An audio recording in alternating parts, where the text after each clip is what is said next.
ఇక్కడున్నావా? డాడీకి ఎలా ఉంది? డాడీకి 1 వీక్లో ఆపరేషన్ చేయాలంటున్నారు. ఎవరేం హెల్ప్ చేయట్లేదు. నాకేం చేయాలో అర్థం కావట్లేదు.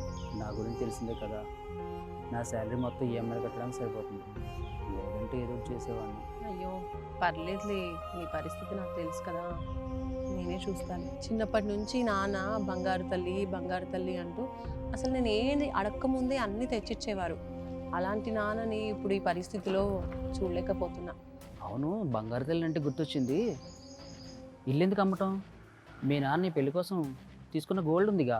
కానీ గోల్డ్ లోన్తో వచ్చే అమౌంట్ ఆపరేషన్కి సరిపోదు కదా. గోల్డ్ లోన్ పెట్టమనట్లేదు, గోల్డ్ అమ్మేయమని చెప్తున్నా. నేను అదే అనుకున్నా, కానీ ఎలా అమ్మాలి, ఎక్కడ అమ్మాలి నాకేమీ తెలియట్లేదు. అదేమంత ప్రాబ్లం లేదు. మా ఫ్రెండ్ రీసెంట్గా డబ్బులు అవసరం అయితే శర్మ గోల్డ్లో గోల్డ్ అమ్మేసాడు. ఆన్లైన్లో ఎంత రేటు కొంటే అంత కొంటారు, స్పాట్లో మనీ కూడా ఇచ్చేస్తారు. ప్రజెంట్ మన మార్కెట్లో ట్రస్టెడ్ గోల్డ్ బయర్ ఎవరంటే మన శర్మ గోల్డ్. అవునా, అయితే వెంటనే శర్మ గోల్డ్ కంపెనీకి వెళ్దాం పద.